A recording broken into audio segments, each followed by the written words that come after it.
नौदल दिनानिमित्ताने छत्रपती शिवाजी महाराजांच्या कार्याचं कौतुक करण्यासाठी सिंधुदुर्ग जिल्ह्यातील मालवण येथील राजकोट किल्ल्यावर उभारण्यात आलेल्या छत्रपती शिवाजी महाराजांचा पूर्णाकृती पुतळा कोसळला आहे. शिवरायांचा हा पुतळा नेमका कशामुळे कोसळला हे अद्याप स्पष्ट नाही. मात्र यामुळे शिवप्रेमींकडून नाराजी व्यक्त केली जाते. केंद्रात इंडिया आघाडीची सत्ता येणारच. सध्याचं सरकार हे घटनाबाह्य असून महाराष्ट्रात संविधानाचा अपमान झालाय. महाराष्ट्र दिल्लीपुढे झुकणार नाही असं म्हणत आदित्य ठाकरे यांनी संभाजीनगरमध्ये आपली स्पष्ट भूमिका मांडत सत्ताधाऱ्यांवर कडाडून टीका केली. बदलापूरमधील शाळेत 2 लहान मुलींवर लैंगिक अत्याचार झाल्याच्या प्रकरणात धक्कादायक माहिती उघड झाली आहे. ज्या शाळेत हा प्रकार घडला त्या शाळेमधील गेल्या 15 दिवसांचं सीसीटीव्ही फुटेज गायब आहे, अशी माहिती शालेय शिक्षण मंत्री दीपक केसरकर यांनी दिली आहे. अमरावती हादरलं. सरपंचाच्याच मुलाचा अल्पवयीन मुलीवर अत्याचार. 15 वर्षीय मुलगी बसची वाट पाहत एसटी स्टँडवर उभी होती.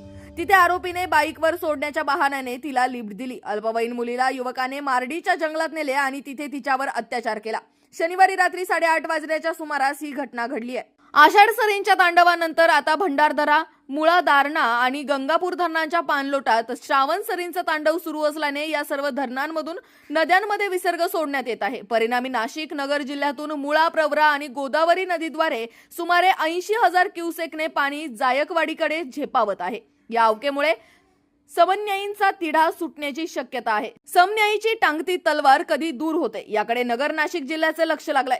नांदेडचे खासदार आणि काँग्रेसचे ज्येष्ठ नेते वसंत चव्हाण यांचं दीर्घ आजाराने निधन झालंय. गेल्या काही दिवसांपासून त्यांच्यावर हैदराबाद येथील किम्स रुग्णालयात उपचार सुरू होते. आज पहाटे 4 वाजता त्यांची प्राणज्योत मालवली. राज्यातील सहकारी साखर कारखान्यांना राज्य सहकारी बँकांकडून कर्जासाठी शासन हमी देण्यात येते. या कर्जाची व्याजासह परतफेड करण्यासाठी संपूर्ण संचालक मंडळ वैयक्तिक आणि सामूहिकरित्या जबाबदार राहतील अशी अट टाकण्याचा निर्णय काल झालेल्या मंत्रिमंडळ बैठकीत घेण्यात आला. बैठकीच्या अध्यक्षस्थानी मुख्यमंत्री एकनाथ शिंदे हे होते. पंतप्रधान नरेंद्र मोदी 30 ऑगस्टला पालघर जिल्हा दौऱ्यावर असणार आहेत. यावेळी नरेंद्र मोदी यांच्या हस्ते केंद्र सरकारचा महत्त्वाचा प्रकल्प असलेल्या वाढवण बंदराचं भूमिपूजन होणार आहे. सध्या या कार्यक्रमाची जय्यत तयारी पालघरच्या सिडको मैदानावर सुरू आहे. पुन्हा हिट अँड रनचा थरार. फुटपाथवर झोपलेल्या 5 जणांना भरधाव ट्रकने चिरडलं. या घटनेत 3घांचा घटनास्थळीच मृत्यू झाला असून 2 गंभीर जखमी झालेत.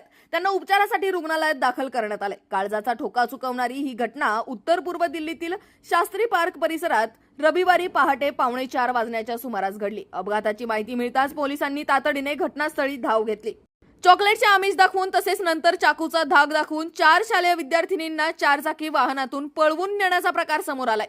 घाटशिरस तालुका पाथर्डी येथील पडोळे वस्तीजवळ नुकतीच ही घटना घडली. गावातील एका ज्येष्ठ नागरिकाच्या सतर्कतेमुळे हा प्रकार फसला. मात्र या घटनेने घाटशिरससह परिसरातील विद्यार्थी व पालकांमध्ये घबराट पसरली आहे.